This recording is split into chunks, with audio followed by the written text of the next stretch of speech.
जय हिंद दोस्तों, वंदे मातरम।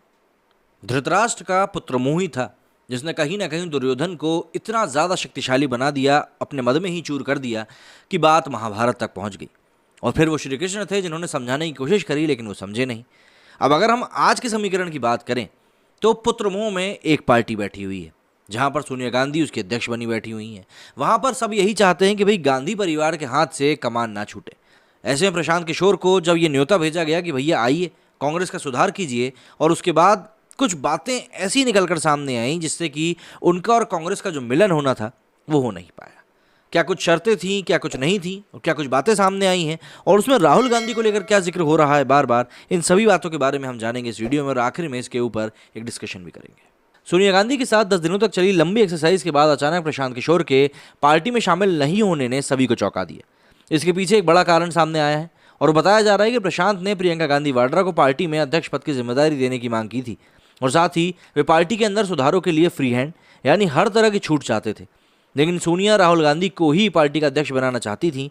ऐसे में उनके पुत्रमोह के कारण पीके को पार्टी में एंट्री से पहले ही बाहर का रास्ता देखना पड़ा। टाइम्स ऑफ इंडिया की रिपोर्ट के मुताबिक मंगलवार सुबह तक सब कुछ ठीक था। सोमवार को कांग्रेस अध्यक्ष सोनिया गांधी ने राजनीतिक चुनौतियों से निपटने के लिए एम्पावर्ड एक्शन ग्रुप 2024 के गठन की घोषणा की थी और प्रशांत किशोर को इस ग्रुप में शामिल होने का ऑफर दिया था। लेकिन प्रशांत ने प्रस्ताव को ठुकराते हुए कहा कि कांग्रेस को मेरी नहीं, अच्छी लीडरशिप की और बड़े पैमाने पर बदलाव की जरूरत है।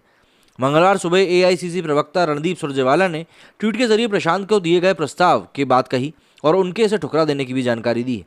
इसके बाद से ही कयासबाजी के दौर शुरू हो गए। रणदीप सिंह सुरजेवाला ने ट्वीट किया कि following a presentation and discussion with Shri Prashant Kishor, Congress president has constituted an empowered action group 2024 and invited him to join the party as part of the group with defined responsibility. He declined. We appreciate his efforts and suggestions given to the party. प्रशांत के कांग्रेस में शामिल होने से इनकार करने को लेकर दो तरह की असहमतियां सामने आई हैं। कांग्रेस की तरफ से कहा गया कि उन्हें एक निश्चित जिम्मेदारी देने के लिए कहा गया था, जबकि प्रशांत किशोर ने दावा किया कि उन पर चुनाव की जिम्मेदारी लेने के लिए दबाव बनाया गया।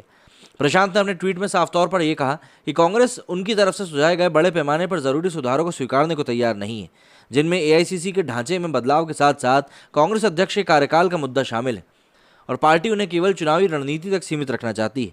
प्रशांत किशोर ने ट्वीट करते हुए लिखा, क्या I decline the generous offer of Congress to join the party as part of the EAG and take responsibility of the elections. In my humble opinion, more than me the party needs leadership and collective will to fix the deep rooted structural problems through transformational reform. दरअसल प्रशांत का सुझाव था कि party को निर्णय लेने की प्रक्रिया को तेज करने की जरूरत है।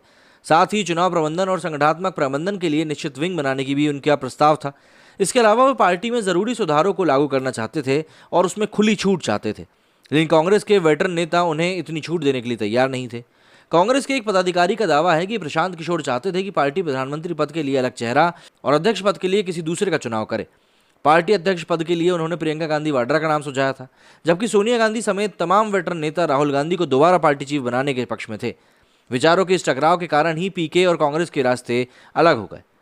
अगर बात करें प्रशांत किशोर की तेलंगाना के मुख्यमंत्री के चंद्रशेखर के साथ की मुलाकात की, तो उनकी कंपनी आईपैक की तरफ से राव की पार्टी टीआरएस के साथ कॉन्ट्रैक्ट साइन करने से भी कांग्रेस को असंतोष था। कांग्रेस कमेटी ने शर्त रखी थी कि पार्टी में शामिल होने के बाद पीके को सभी दलों के साथ दोस्ती खत्म करनी होगी। इसे लेकर भी असहमति का माहौल था। अब सभी निगाहें कांग्रेस अध्यक्ष सोनिया गांधी के एम्पावर्ड ग्रुप के गठन पर लगी हैं। इसके चेयरमैन और मेंबर्स के चयन को लेकर उनकी चॉइस से ही कांग्रेस के भविष्य को लेकर जो स्पष्टता है वो साफ हो पाएगी। और साथ ही साथ इस एक बात में ये और क्लियर कर दिया है कि पुत्र मोह में एक पार्टी किस हद तक जाने के लिए तैयार हो गई है कि प्रशांत किशोर जैसे एक चुनावी रणनीतिकार जो कि पार्टी में शामिल हो रहे थे, उनको नहीं होने दिया गया।